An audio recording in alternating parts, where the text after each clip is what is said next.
పెళ్ళి అనగానే మనం ఏం చేస్తాం? బాజా భజంత్రీలను కూడా మాట్లాడుకుంటాం. అయ్యా పలానా తారీఖుని పెళ్ళని. బాజా భజంత్రీలు ఎందుకు అవసరమని ఎప్పుడైనా మనం ప్రశ్న వేసుకున్నామా? ఈవేళ బాజా భజంత్రీలని మంచి బ్యాండుని పిలవాలంటే కనీసం 50,000 ఖర్చు. 50,000 రూపాయలు పెట్టి మనం ఒక బ్యాండ్ వెళ్ళాలని అంటే భజంత్రీలను తీసుకొచ్చి అక్కడ కూర్చోబెట్టి ఏం చేస్తాం?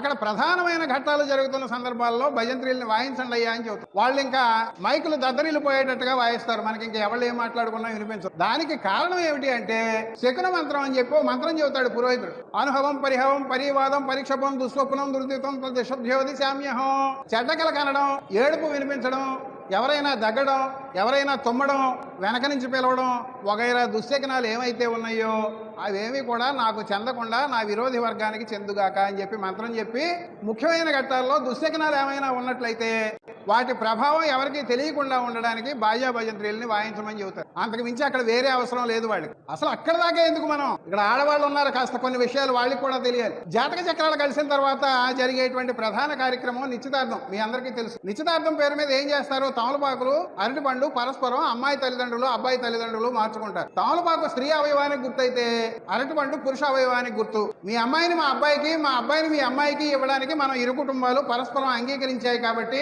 తమలపాకులు అరటిపండు మార్చుకుందామని చెప్పి వాళ్ళు తాంబూలం పేరు మీద మార్చుకుంటారు. మార్చుకున్నప్పుడు పురోహితుడు చెప్పేటువంటి మంత్రానికి అక్కడ జరిగేటువంటి తంతికి ఏమాత్రం సంబంధం ఉండదు. ధ్రువంతే రాజావరణో ధ్రువం దేవో బృహస్పతి ధ్రువంత ఇంద్రస్య అగ్నిశ్చ రాష్ట్రం ధారయతాం ధ్రువం ధ్రువేణ హవిషా తస్మై దేవ అది బ్రువన్ అయంచ బ్రహ్మణస్పతి అని చెప్పి తాంబూలాల సమయంలో మంత్రం చదువుతారు. మంత్రం బాగా చదివేడా లేదా అన్నదే చూస్తాం తప్ప మనం అందులో ఏ అర్థం ఉందన్నది మనకు అక్కర్లేదు. మీలో ఎవరైనా నిశ్చితార్థం పేరు మీద మంత్రాలు చదివించుకుని తాంబూలాలు మార్చుకుని పెళ్లి చేసుకున్న వాళ్ళు ఉన్నట్లయితే ఆ అమ్మాయిని పెళ్లి చేసుకున్నటువంటి భర్త కంటే ముందు ఆ అమ్మాయి అక్కడ కార్యక్రమం నిర్వహిస్తున్నటువంటి పురోహితుడికి నిశ్చయించబడుతుంది. ధ్రువంతే రాజావరణం ధ్రువం దేవో బృహస్పతి ధ్రువంత ఇంద్రస్య అగ్నిశ్చ రాష్ట్రం ధారయతాం ధ్రువం ధ్రువేణ హవిషా తస్మై దేవ అది బ్రువన్ అయంచ బ్రహ్మణస్పతి.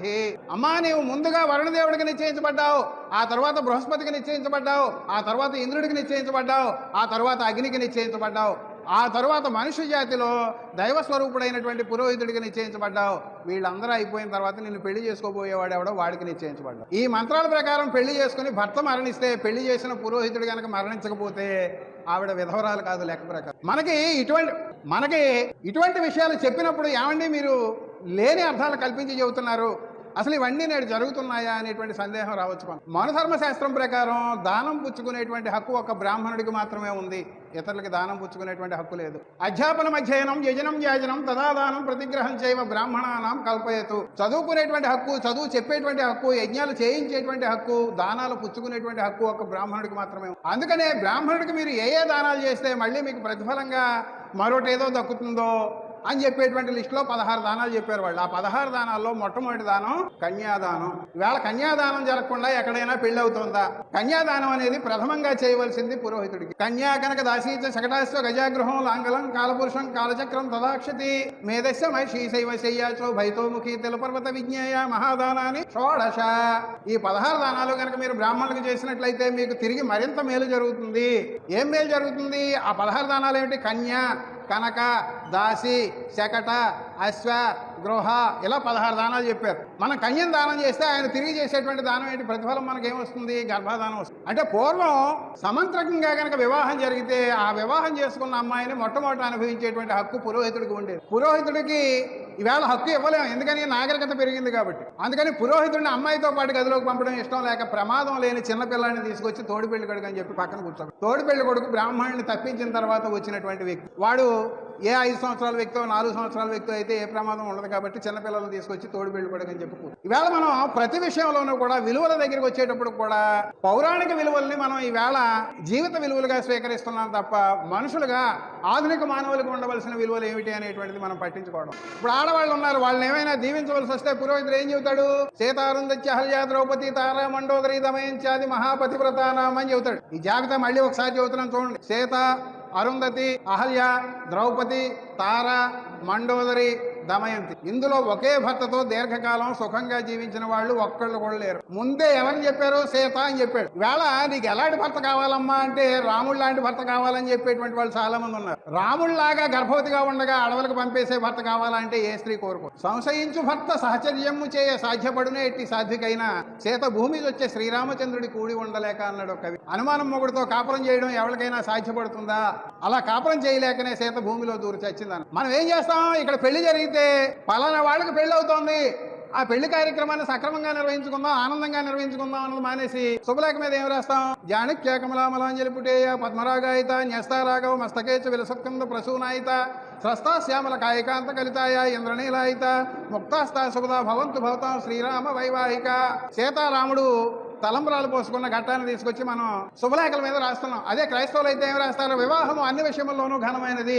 ఏప్రిల్కు రాసిన పత్రిక 13వ అధ్యాయం 4వ వచనం అని రాస్తారు. ఇక్కడ క్రైస్తవులు ఎవరైనా ఉన్నట్లయితే అది నిజమే అనుకునేటువంటి అవకాశం. మీరు ఇంటికి వెళ్ళి బైబిల్ తెరవండి, ఏప్రిల్కు రాసిన పత్రిక 13వ అధ్యాయం 4వ వచనం చదవండి. వివాహం అన్ని విషయంలోనూ ఘనమైనది గాను పానుపు నిష్కల్మషమైనది గాను ఉండవలెను. వ్యభిచారులకును వేశ్యాసంగులకును దేవుడు తీర్పు తీర్చును. అక్కడ ఇంత పొడుగు వాక్యం ఉంటే అందులో దాన్ని ముక్కలు చేసి కామా ఉండవలసిన చోట పులి స్టాప్ పెట్టి అక్కడ వివాహ పత్రికల మీద రాస్తున్నారు. బైబిల్లో మీరు కనుక చదివితే 13:4 మళ్ళీ ఒక స్టార్ గుర్తుపెట్టి ఫుట్ నోట్ ఉంటుంది, అది కూడా చదవండి. వివాహం అన్ని విషయంలో ఘనమైనది కాదు, వివాహం అందరిలోనూ ఘనమైనదిగా ఉండాలి అన్న ఆ మొత్తం వాక్యాన్ని చదివినట్లయితే మొత్తం అర్థం మారిపోతుంది. కొరింథీయులకు రాసిన మొదటి పత్రిక 7వ అధ్యాయం 1వ వచనం ఏం చెబుతుంది? స్త్రీని పురుషుడు ముట్టకుండుట మేలు అని చెబుతుంది. అదే కొరింథీయులకు రాసిన పత్రిక ఎవరైనా తన కుమార్తెకు పెళ్లి చేయని అవసరం లేదని భావించి అట్లు పెళ్లి కాకుండా ఉంచిన అతను బాగుగా ప్రవర్తించుతున్నాడని చెబుతుంది. అంటే ఈవేళ వివాహం పేరు మీద మనం చేసేటువంటి తంతులన్నీ కూడా అపసవ్య తంతులే. మనం కాస్త ఇంగిత జ్ఞానాన్ని అప్లై చేస్తే, మనం వాటిని ప్రశ్నిస్తే ఏమీ కూడా హేతుబద్ధంగా కనిపించవు. మరి వాళ్ళకి టైం అవుతుంది కాబట్టి చావు గురించి కూడా 1-2 అంశాలు ప్రస్తావిస్తాం. మీరు వినేదాన్ని బట్టి నా ప్రసంగం ఉంది. ఈవేళ ఎవరైనా చచ్చిపోతే శ్మశానానికి తీసుకెళ్లి తగలబెట్టాల్సినటువంటి సందర్భం వస్తే చాలా కుటుంబాల్లో, దాదాపు అన్ని కుటుంబాల్లో ఏం చేస్తారు? ఇంటి దగ్గర నిప్పు తయారు చేసుకుని ఆ నిప్పుని కుండలో పెట్టుకుని దాన్ని ఒక ఉట్టి తయారు చేసుకుని ఆ ఉట్టిలో పెట్టుకుని శ్మశానానికి తీసుకెళ్తారు. అది ఎందుకు తీసుకెళ్తున్నారు? ఇంటి దగ్గర నిప్పు తయారు చేస్తే మనం ఎప్పుడైనా ప్రశ్నించుకున్నామా? దానికి ప్రధాన కారణం ఏమిటంటే అగ్గిపెట్టెలు రాకముందు డెడ్ బాడీని శ్మశానానికి తీసుకెళ్లిన తర్వాత నిప్పు తయారు చేసుకోవడం అనేది చాలా సమయంతోనూ కష్టంతోనూ కూడిన పని అని చెప్పి డెడ్ బాడీని శ్మశానానికి తరలించడానికి ఏర్పాట్లు జరుగుతున్న క్రమంలోనే ఇంటి దగ్గర నిప్పు తయారు చేసి రెడీగా పెట్టుకునేవారు. ఆ నిప్పుని శ్మశానానికి తీసుకెళ్లిన తర్వాత ఆ నిప్పుతో శవదహనం చేసేవారు. ఈవేళ అగ్గిపెట్టెలు జేబులో పెట్టుకుని మనం వెళ్తున్న ఇంటి దగ్గర నిప్పు తయారు చేసుకుని పట్టుకెళ్తూనే ఉన్నాం. ఎక్కడైనా ఎవరైనా మన స్నేహితులు కానీ బంధువులు కానీ మరణిస్తే, మరణించిన వాళ్ళని ఒకవేళ చూడడానికి వెళ్తే డెడ్ బాడీ దగ్గరికి వెళ్తే స్నానం చేయకుండా, బట్టలతో సహా స్నానం చేయకుండా ఇంట్లోకి రాకూడదు అనేటువంటి ఆంక్ష ఒకటి. పూర్వకాలంలో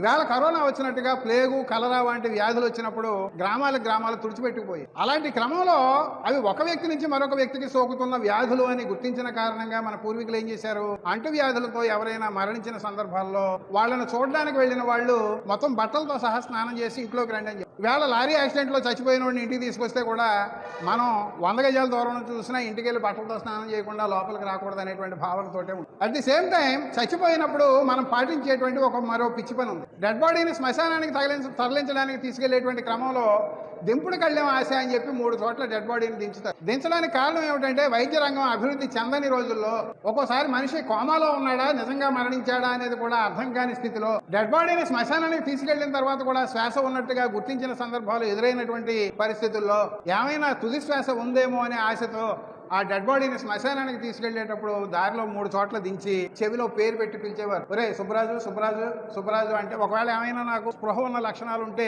వేళ్లు కదపడమో, కన్నులు ఎత్తి చూడడానికి ప్రయత్నం చేయడమో, మరో రకం సూచన చేస్తామని చెప్పి వాళ్ళు ఆశపడేవారు. ఈవేళ వైద్య శాస్త్రం అభివృద్ధి చెందింది. లారీ యాక్సిడెంట్ లో ఎవరైనా ప్రమాదం జరిగి చచ్చిపోతే అది మెడికో లీగల్ కేసు అయ్యి ఆ డెడ్ బాడీని గవర్నమెంట్ హాస్పిటల్కి తరలించి ఆ గవర్నమెంట్ హాస్పిటల్లో డాక్టర్లు నిలువునా కోసి పోస్ట్ మార్టం చేసి దాన్ని తాటాకు చాపలో చుట్టి ఇస్తుంటే ఆ తాటాకు చాపలో ఉన్న శవాన్ని కూడా మనం శ్మశానానికి తరలించే క్రమంలో 3 చోట్ల దించుతాం. అసలు మనం చేసేటువంటి పనులకి ఏమైనా అర్థం ఉందా? విద్యుత్ లేని రోజుల్లో ఇంతమంది హాజరైనటువంటి సందర్భాల్లో కొవ్వొత్తులో నూనె దీపాలు వెలిగిస్తే అక్కడ ఉన్న వాళ్ళకి వెలుతురు సరిగా సరిపోదు కాబట్టి పెళ్లిళ్ళు జరిగి ఎక్కువ మంది హాజరు ఉన్నప్పుడు ఏం చేసేవారు? చాకలికి కాగడా ఇచ్చి నిలబెట్టేవారు. కాగడా అయితే ఎక్కువ లైటింగ్ వస్తుంది, చాలా మందికి వెలుతురు ఇబ్బంది ఉండదు. ఈవేళ ఏసీ ఫంక్షన్ హాల్ మిరుమిట్లు కొలిపేటువంటి లైటింగుల్లో పెళ్లిళ్ళు చేస్తూ కూడా చాకలికి కాగడా ఇచ్చి నిలబెడతాం. ఏసీలు లేని రోజుల్లో వేసవకాలం పెళ్లి అయితే పెళ్లి కొడుకు పెళ్లి కూతురు చెమటతో తడిసి ముద్దయిపోతారు, వాళ్ళకి ఇబ్బందిగా ఉంటుందని చెప్పి మంగళ చేతికి విసనకర్ర ఇచ్చి విసరమనేవారు. ఇవాళ సెంట్రల్ ఏసీ ఉన్న హాళ్లలో పెళ్లిళ్ళు చేస్తూ మనం ఏం చేస్తున్నాం, చాకలి వెనకాల నిలబెట్టి